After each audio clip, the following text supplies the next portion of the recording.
विपक्ष की आंखों के सामने सन 1975 में इस देश में संविधान को ताक पे रख करके आपातकाल लगा दिया गया था और पूरे भारत के नेताओं को जेल में डाल दिया गया था।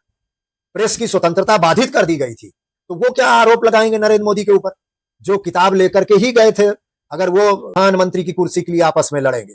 और अभी तो अंदर खाने की जो बात आ रही है, साल साल भर के ये प्रधानमंत्री बनाएंगे। और जब साल साल भर के प्रधानमंत्री बनेंगे तो आप समझ सकते हैं कि दुनिया में क्या भारत का हाल है। अखिलेश यादव 2014 में हारे, 2017 में हारे, 2022 में हारे। नमस्कार, पीएनआई समाचार में आप सभी दर्शकों का स्वागत है। और मैं आज आ पहुंचा हूं प्रयागराज जनपद में।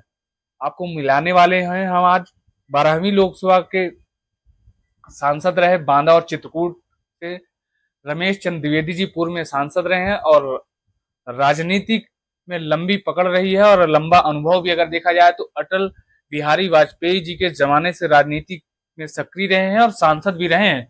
और उनके साथ जो मधुरता रही है, जो जोड़ी रही है, काफी अटूट रही है। तो आज आपको मिलाने वाले हैं आखिर तब के परिस्थिति में और आज 2024 के परिस्थिति को देखते हुए राजनीति में कितने बदलाव हुए। तो इन सभी विषयों को लेकर के विस्तार से चर्चा करेंगे और जानकारी देंगे क्या तब की राजनीति में आज में काफी परिवर्तन हुआ है। स्वागत है आपका हमारे चैनल में। अगर देखा जाए तो 2024 के लोकसभा चुनाव को लेकर के आप अटल जी के साथ रहे, तब की राजनीति में और आज की राजनीति में कितना परिवर्तन देख रहे हैं आप, इन सबको लेकर के बारीकी से बताइएगा। पुराना समय दूसरा था और आज के समय में श्री नरेंद्र मोदी के नेतृत्व में भारत की धाक पूरी दुनिया में जम गई है। पूरी दुनिया में सम्मान की दृष्टि से भारत को देखा जाता है और इसलिए मैं कह सकता हूं कि नरेंद्र मोदी के हाथों में भारत पूरी तरह से सुरक्षित है। तो कहीं कहीं अगर देखा जाए तो जिस प्रकार से 2024 को लेकर के यूपी की सियासत में बड़ा उठाव देखने को मिल रहा है। अगर हम बात करें तो एक तरफ यूपी में एनडीए गठबंधन 80 सीटों का प्लान तैयार करके 80 की 80 सीटों पे चुनावी मैदान में वो एक एक सीटों को बारीकी से नजर गड़ा के बैठे हुए हैं। वही अगर देखा जाए तो इंडिया गठबंधन की तरफ से भी 79 सीटों का टारगेट है, उनका भी 79, एक सीट छोड़ दिया उन्होंने, वाराणसी की सीट पीएम मोदी जी की। तो क्या लग रहा है, क्या एक तरफ 79 एक तरफ 80 और सीट है केवल 80 सीटें, और अगर दोनों को कंपेरिजन किया जाए तो 159 सीटें बैठती हैं। तो इसमें कहाँ पे सीट बैठ रही भारतीय जनता पार्टी, क्योंकि 79 सीटें इंडिया गठबंधन भी टारगेट को लेकर चल रहे हैं। देखिए, समाजवादी पार्टी के नेता अखिलेश यादव 2014 में हारे, 2017 में हारे, 2022 में हारे और 2019 में हारे। वो इसी तरह से टारगेट देते हैं और पिछली बार विधानसभा में उन्होंने जो टारगेट दिया था कोई पूरा हुआ? तो उनकी घोषणाएं बिल्कुल यथार्थ से परे हैं। जो मन में आता है वो अपना टारगेट दे देते हैं।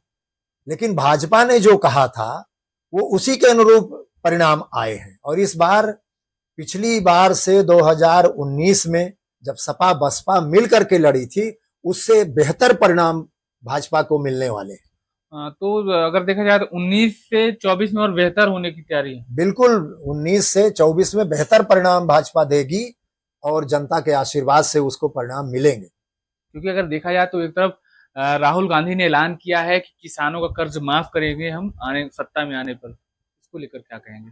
देखिए, राहुल गांधी को कोई गंभीरता से नहीं लेता है भारत के समाज की और ना भारत की जनता की समस्याओं को उनको कोई समझ है। जो मन में आता है, जो उनके सलाहकार लोग बता देते हैं, वो बोल देते हैं, उसका कोई मतलब नहीं।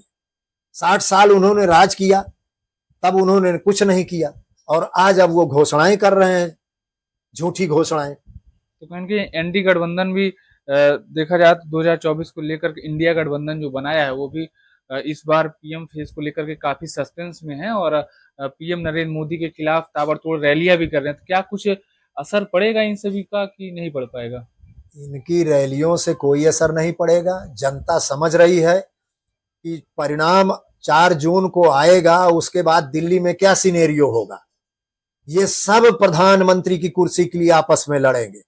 और अभी तो अंदर खाने की जो बात आ रही है, साल साल भर के ये प्रधानमंत्री बनाएंगे। और अच्छा। जब साल साल भर के प्रधानमंत्री बनेंगे तो आप समझ सकते हैं कि दुनिया में क्या भारत का हाल मतलब होगा। प्री प्लानिंग चल रही है कि मतलब आप इतने दिन आप कार्यकाल करेंगे, आप इतने दिन बिल्कुल जितनी यही पार्टियां चल सबको रहा है। मौका। ये कुर्सी का बंदरबाट करेंगे और साल साल भर के लिए ये कुर्सी को बांटेंगे। और ऐसी स्थिति में मजबूत नेतृत्व का अभाव होगा, भारत बहुत पीछे चला जाएगा। पहले तो ऐसा होना नहीं है। अगर 1% के लिए हम कल्पना कर लें कि ये आएंगे तो ऐसी स्थिति में आप समझिए कि भारत कहां से कहां चला जाएगा, जिस भारत को नरेंद्र मोदी ने आज बुलंद ऊंचाइयों तक पहुंचा दिया है। अगर हम बात करें तो ये हम प्रयागराज में हैं और आपको बता दें अपने दर्शकों से कि जिस जहां पे हम बैठे हैं प्रयागराज जनपद में बैठे हैं और पूर्व सांसद रमेश चंद्र द्विवेदी जी के पास बैठे हैं। तो आपको बता दें कि बांदा से लेकर के बांदा कौशाम्बी और इलाहाबाद की 2 सीटें, इलाहाबाद फूलपुर प्रयागराज की, सॉरी 2 सीटें करीब जमीनी पकड़ है और अच्छी पैड भी है और बारीकी से चर्चा भी कर सकते हैं। तो एक एक चीजों पे पॉइंट ऑफ व्यू निकलेगा कि आखिर कौशाम्बी का तो हो गया और चित्रकूट बांदा से भी आप सांसद रहे हैं, तो 3 जिलों के विश्लेषण आपसे हम जानेंगे कि आखिर बांदा और कौशाम्बी में वोटिंग तो पड़ चुकी 5वें चरण में, 6वें चरण में प्रयागराज में वोटिंग होनी है। तो अगर फूलपुर की बात करें तो फूलपुर से 2 प्रधानमंत्री हुए। पहले प्रधानमंत्री पंडित जवाहरलाल नेहरू हुए और उसके बाद वीपी सिंह भी हुए, यहीं से हुए, प्रयागराज से ही हुए। बीपी सिंह तो फतेहपुर से थे उस मतलब समय सांसद, लड़े वहां से सांसद रहे हैं फूलपुर से। बीपी सिंह सांसद रहे हैं, वहां से भी रहे हैं और प्रयागराज इलाहाबाद की सीट से भी रहे हैं सांसद, वो यहीं के निवासी हैं।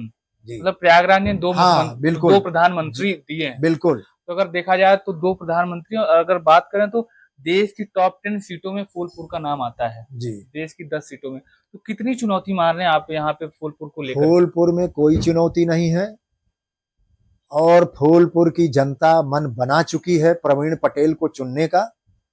प्रवीण पटेल के पिता 2 बार विधायक रहे और दूसरी बार विधायक प्रवीण पटेल भी है। तो इस प्रकार से फूलपुर से वो जनता मन बना चुकी है उनको निर्वाचित करने का और वो निश्चित ही जीतेंगे। और अगर बात करें तो इलाहाबाद संसदीय सीट है जहां पर 2 तरफ इंडिया गठबंधन के जो संयुक्त प्रत्याशी हैं उज्जवल रमण सिंह, वो भी पिता की विरासत को आगे बढ़ाना चाहते हैं और पूर्व में विधायक भी रहे हैं। और एक तरफ नीरज त्रिपाठी को देखा जाए तो ये भी पंडित केसरीनाथ त्रिपाठी जी के पुत्र हैं, ये भी अपने पिता की विरासत को आगे बढ़ाना चाहते हैं। तो यहाँ पे कितना कंपेरिजन देख रहे हैं आप पिता की विरासत को लेकर के, दोनों मैदान में है?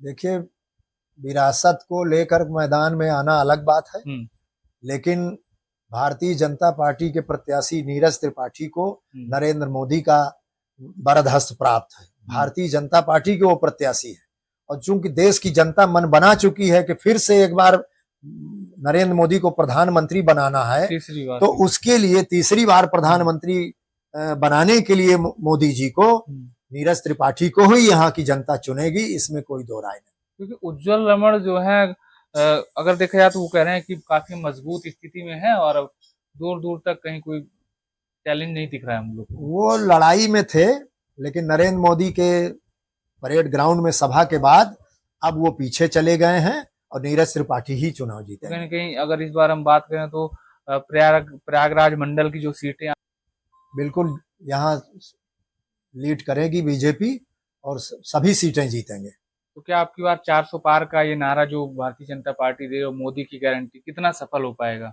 400 पार का जो उन्होंने नारा दिया है, 370 भाजपा और एनडीए 400 पार, तो अन्य राज्यों में इस बार बढ़त मिल रही है। जैसे उड़ीसा में, बंगाल में, साउथ में भी हमारा पहले से बेहतर प्रदर्शन होगा, नॉर्थ ईस्ट में भी पहले से बेहतर प्रदर्शन एनडीए करेगा। तो इस प्रकार से कई राज्य हैं जहां पर बीजेपी स्वीप कर रही है, तो 400 पार हो जाएगा। कुछ कहना है कि संविधान खतरे में चला जा रहा है, लोकतंत्र मजबूत स्थिति में नहीं है। विपक्ष की आंखों के सामने सन 1975 में इस देश में संविधान को ताक पे रख करके आपातकाल लगा दिया गया था और पूरे भारत के नेताओं को जेल में डाल दिया गया था। प्रेस की स्वतंत्रता बाधित कर दी गई थी, तो वो क्या आरोप लगाएंगे नरेंद्र मोदी के ऊपर? जो किताब लेकर के ही गए थे, अगर वो डॉक्टर भीमराव अंबेडकर का संविधान ना होता तो एक चाय वाला कभी भारत का प्रधानमंत्री बन सकता था? कभी नहीं बन सकता था। इसलिए संविधान का ये बदलने का नारा पूरी बकवास है, करके जनता को भ्रमित करने का है ये। केवल जनता को भ्रमित करने के लिए है। और जो लोग संविधान की धज्जियां उड़ा चुके हैं वो दूसरे पर आरोप लगा रहे हैं। तो ये तो इसी प्रकार से है जैसे उल्टा चोर कोतवाल को डांटे। तो कहीं ना कहीं जो अगर देखा जाए तो अब की बार 400 पार का जो नारा है, एनडीए गठबंधन काफी मजबूत स्थिति में 19 बिल्कुल 19 से बेहतर प्रचंड करेगा। बहुमत से सरकार बनेगी और 19 से ज्यादा बहुमत मिलेगा इस बार। बहुत बहुत धन्यवाद आपका, आपने इससे धन्यवाद। इस चुनावी व्यस्तता के समय में भी हमको समय निकाल के दिए हैं आप। देखना यही होगा कि परिणाम आने के बाद 4 जून को परिणाम आएगा और कितनी सीटें जीत दर्ज कर पाता है एनडीए गठबंधन और एक तरफ एनडीए अलायंस। हालांकि आगे के अपडेट के लिए बने रहिएगा PNI समाचार के साथ। जय हिंद, जय भारत।